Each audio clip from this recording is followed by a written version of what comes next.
Hello and welcome to Ula Tea Leaf Readings. My name is Lenore and tonight I'm going to be reading your tea leaves. This is a horoscope for Sagittarius. If Sagittarius is your solar, lunar, ascendant / rising sign, then this is a message for you. All right, let's get started. And so tonight our card is the Two of Cups, which has everything to do with love.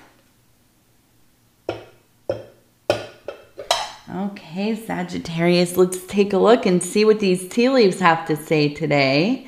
And if you have not subscribed yet, please think about doing that. You can hit that little bell.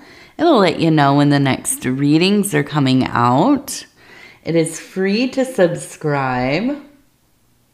And if you have, I just said that.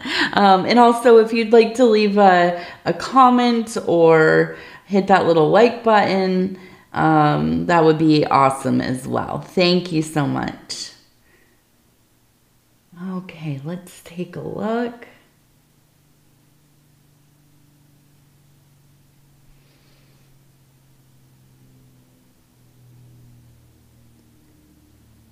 Okay.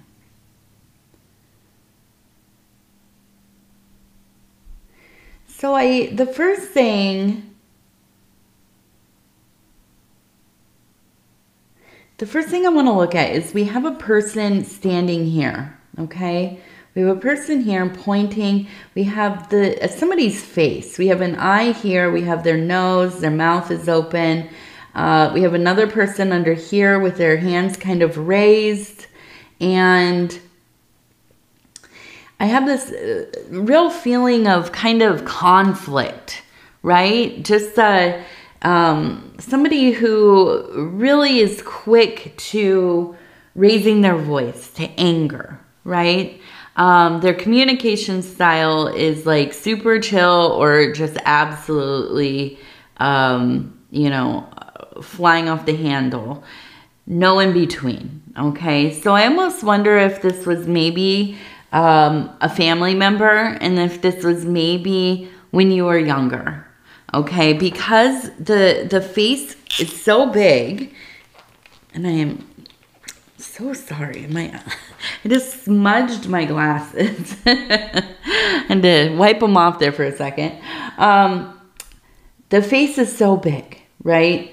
And there's this sense of like a really big personality. And, when we're kids, when we're young, everything seems so much larger than we are. The house seems really big and the yard seems huge. And, the people around us are so much taller than us. They tower over us.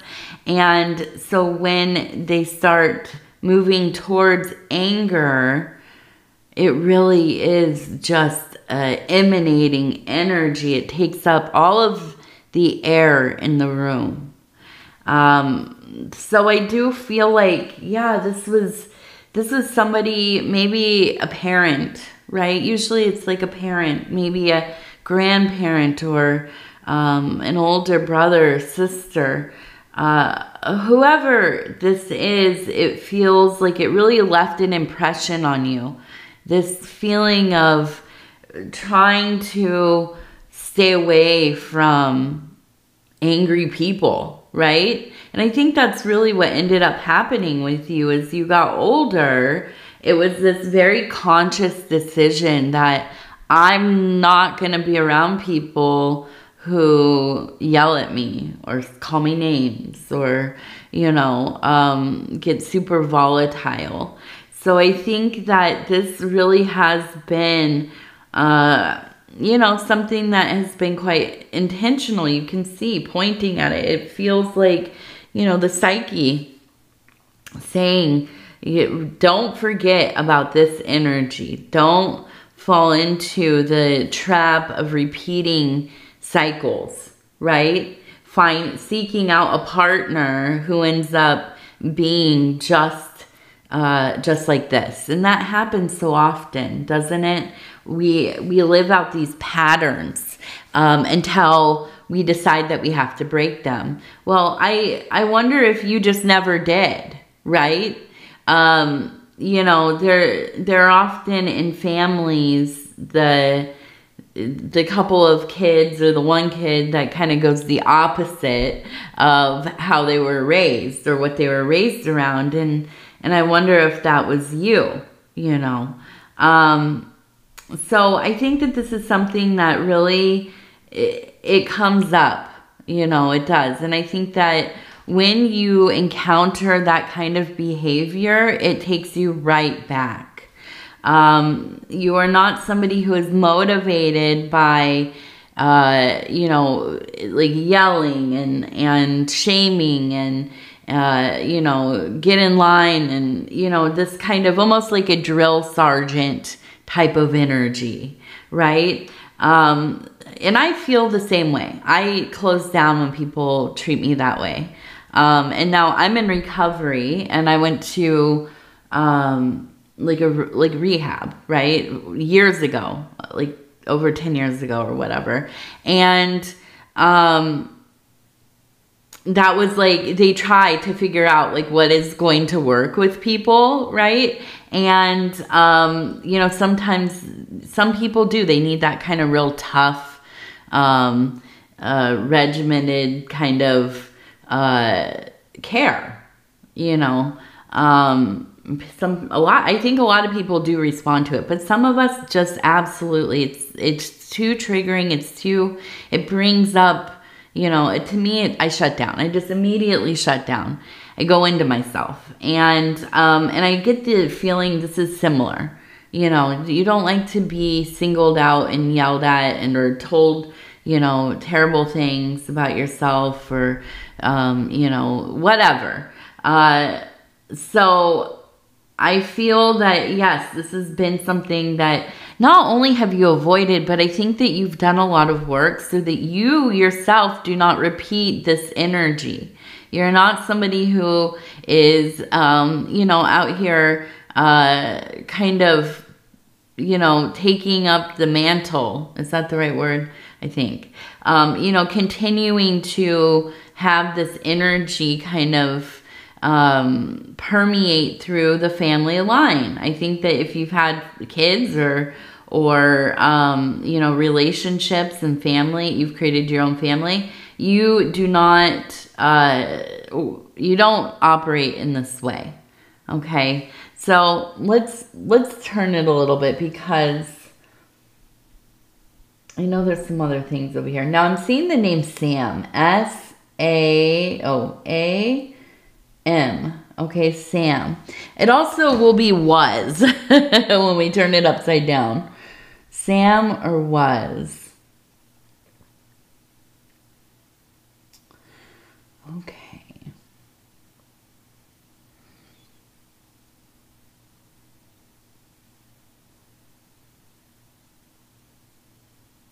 And now I really feel like this Two of Cups energy makes sense to me, because I feel like you're somebody who's really dedicated to living a life of love, to leading from your heart. Now we have a person here who is feeding a horse. We have a horse right here. And we have, this is the person. You can see the head, the body. They have their hand up. They have, it looks like something, like a, you know, maybe a carrot or something.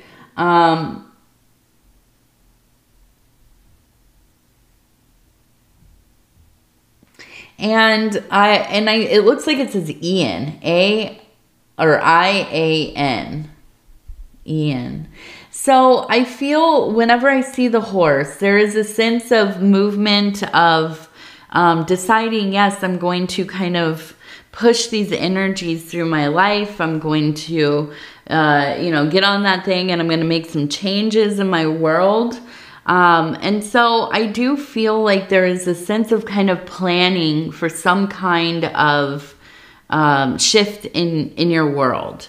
I think that you've made a decision here to do something different, right? And maybe that is that you are moving, quite literally moving.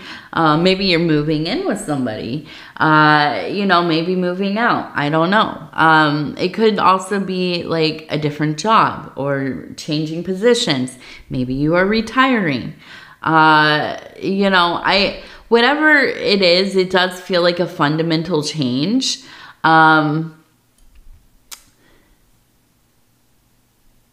And I feel like there's a real preparation here. Now, the thing about Sagittarius people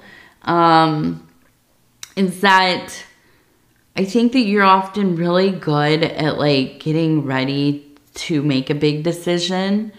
You have like a lot of ideas and passions and you know, it's not like you lack an imagination for life, right? But I think that sometimes when you get up to that final step where it's like, okay, now I'm really going to leave. I'm moving out. It's time for me to try my own life here or do something different or, you know, whatever.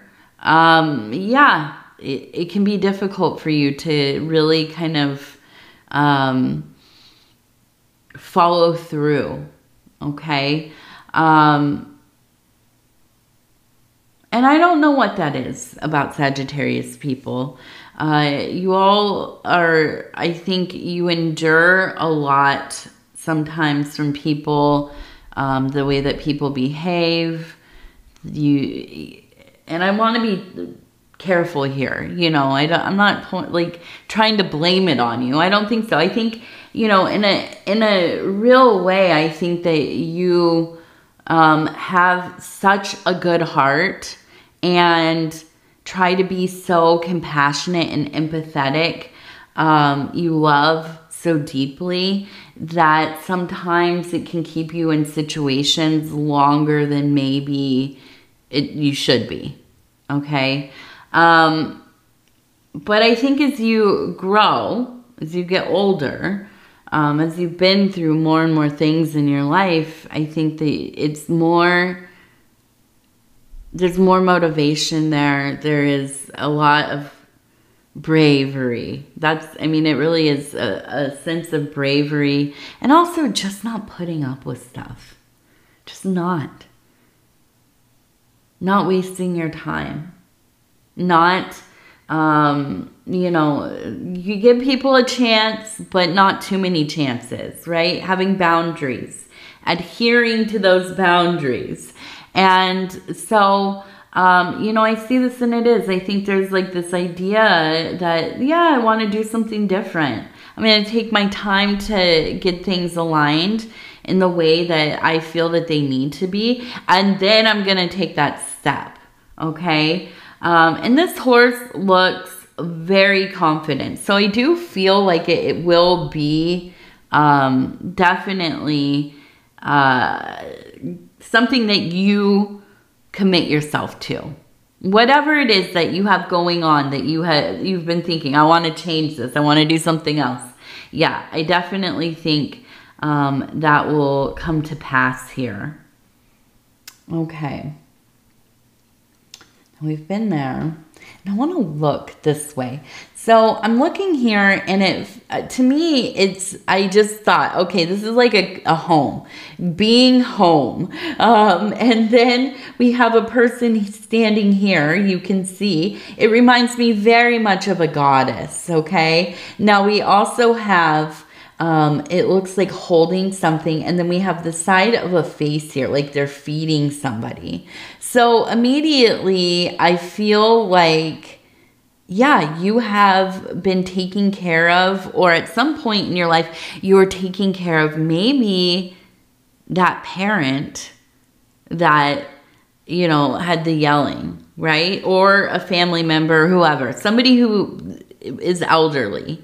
I think that, you know, there is just such a sense of devotion in Sagittarius people. And I actually admire it. I really do. I'm somebody, I shut down so quick when somebody treats me poorly. I mean, you could say barely a terrible thing to me. I mean, half of a terrible thing, and I'm done for life, right? I just absolutely, and I don't think that that's a good quality necessarily, because I know and logically understand people have bad days. You know, sometimes somebody doesn't have like the impulse control or whatever. I just don't like to be made to feel uncomfortable or attacked or, you know, whatever. So, you know, I do admire when people can put up with behavior that, I'm not saying that it is necessarily to the level of, you know, mistreatment that starts with an A. And I'm being careful to say things because of the algorithm. I'm trying to refrain from certain words because I don't know. I think it does. It affects the channel being recommended. So I know it's silly, but I'm testing different words out to skip them. So to the level of mistreatment that starts with an A, if you can think of what that word might be. I don't know that it's that, but you know, it doesn't feel good, especially if it's somebody who didn't treat you well when you were a child, and now you're older and you're maybe the only person they have left or is willing to even show up for them. And I feel like you're in a place of like that goddess energy. I feel like you have set some boundaries. I'm not going to put up with being mistreated by you. If you want me to show up here to help you, we're going to have a completely different rapport. And I feel that you've really come into a place in your life where you will speak up for yourself. You're not going along with this kind of energy. You know, and so I think that you have surrendered a lot. I think that you need support, of course. Okay, so people to support you, people for you to talk to, you know, trusted people in your life, therapists, counselors, if you have the privilege and access to that kind of care. I always will promote therapy and having, you know, somebody, especially a third-party person who is not involved directly, who is bound by, you know, rules and regulations, because, yeah, it does. It feels, I think, more comfortable to be able to say something to somebody knowing that they will never tell anybody else. I don't know. I don't know if it's just me, but that comforts me in knowing that I have a place where I can speak, you know, my hurts, my truths, my everything. Well, now I do it here. Here I just say it, and a lot of people see it. But yeah, you know, I think it's important that we all have these places. So while you are going through, you know, this situation, you know, caring for somebody who maybe is not that grateful, or maybe they are, maybe they've been humbled by age and ailment, you know, I don't know. But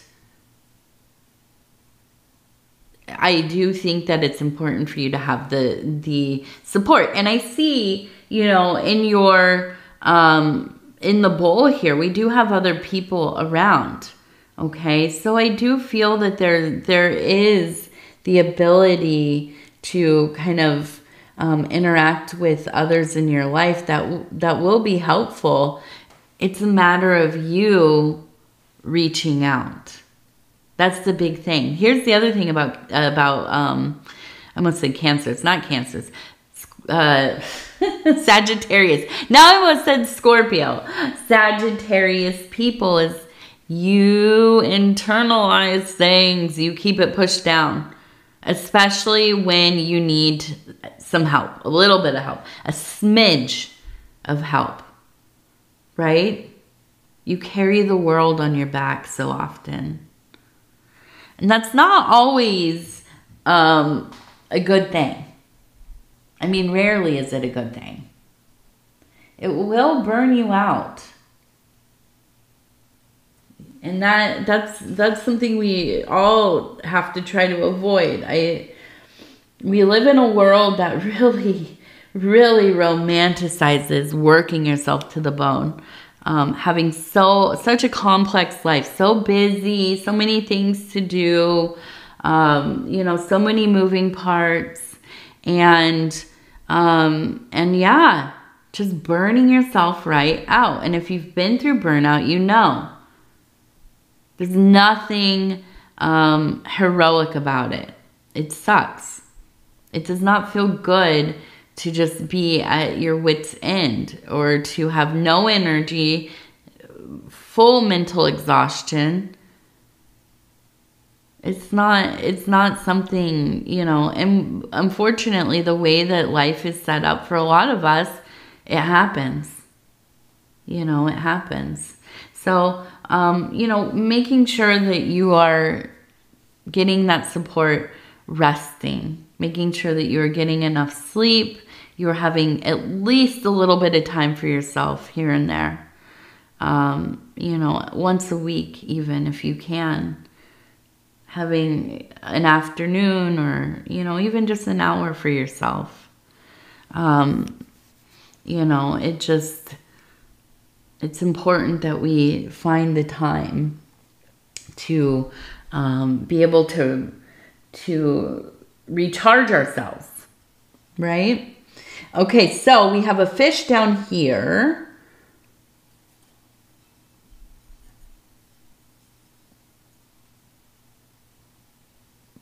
We have a bird on water.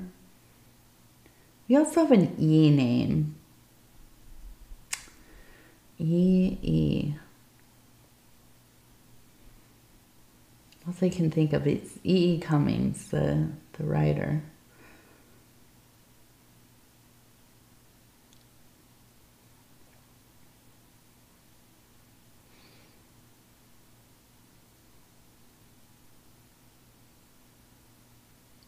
I just keep getting this. It's like coming through. It's like the universe wanting me to talk about how and I hate this. I don't want to like box you into telling anybody like, oh, your childhood was like this, but there was just such a harshness, I think. I almost wonder if it's like maybe also the area you grew up in. Which it is. I mean, different places have absolutely people behave so differently. Even just in America, where I have lived on the West Coast, the Midwest is where I live, upper Midwest, in the northern plains. And I've lived on the East Coast, near Pittsburgh. And traveled extensively when I was younger, definitely. But, you know, you just do. You see generally that people, yeah, it's a cultural thing, a regional thing. Now, is it absolute? No, of course not. But, you know, there are places where, well, and I'm just going to say it. When I lived on the East Coast, people were so blatant about, just confrontational, or I felt it was. Maybe it was, I perceived people to be confrontational because I was not used to people saying things clearly and without a smile and without like a little bit of, like a little bit of honey, right? It was just kind of what it was. And I always thought, wow, these people are kind of mean. Like, they're not, I don't know. Now, you know, in retrospect, I do really appreciate it. I appreciate a straightforward disposition. Now, all the time, no. I actually had to move back to the Midwest because I was like, I'm just not cut out for it being, you know, in a place where it is everywhere you go is like that, you know. And I was a waitress, so I was encountering a lot of people. And my energy levels were just drained by it. So I wonder if maybe it is that you grew up in a place where, you know, people aren't as, well, you know, up here they call it Minnesota nice, or, you know, just the Midwest in general is kind of has this, it's more passive aggressive, or people just don't interact, right? They're just nice, small talk, and then you just kind of go about your business. And sometimes you can never tell if somebody likes you or not, because it's like, you know, they're just absolutely so kind, and then you walk away and you're like, I don't know if that person, you know? Yes, I wonder, but here's the thing, it's like the universe telling me you lived in this situation where, yeah, people maybe around you were pretty hard, you know, but you, I think, this isn't your nature. You're not somebody that is super critical or confrontational or anything like that. I think it's just kind of, you're a much more easygoing person. And I feel like here it's like emphasizing, and we have that bird that's sitting on the water here, emphasizing the fact that you just kind of get along, right? You get through the difficult situations without these huge eruptions or treating people poorly. And I feel that this is something that needs to be highlighted because it is such a victory for you. It's a victory for everybody around you as well, because you are kind of that changing tide. And if you have children or grandchildren, leading from this place of heart and being compassionate and empathetic and patient with people, trying to be as understanding as you can while also maintaining boundaries, what a healing energy. Absolutely. And the way that you are and the way that you live and the way that you communicate and interact with people absolutely affects those around you in a way that makes them more likely to do the same. So, yes, a wonderful, wonderful gift you have given, you know, not only yourself, but those who are around you. All right, let's do our divine doors. I'm going to go ahead and flip through and stop where it feels right. Okay. And it says, trust the universe. Intuition has wandered and led you astray. The timing's not yours, but the universe at play. Have faith and breathe. Yes, everything in its right time. Everything in its right time. Okay, Sagittarius, I'm going to go ahead and tell you I love you because I do, and I thank you so much for spending this time with me. It is always such an honor to be able to bring these messages to you. And if you would be so kind as to like the video, the reading, it does help the channel. And if you have not subscribed yet, please think about doing that. You can hit that little bell. It'll let you know when the next readings are coming out. It is free to subscribe. And if you would like to leave a comment, I'd love to hear from you. Absolutely. And if this is your first time watching, yeah, go ahead and comment. Let me know. I love hearing about, you know, people's first time coming to the channel, how you're feeling about the readings, if they resonate, all of that. Yeah, okay. All right. Well, Sagittarius, I love you. Take care of yourself. We'll talk in a few days, and good night.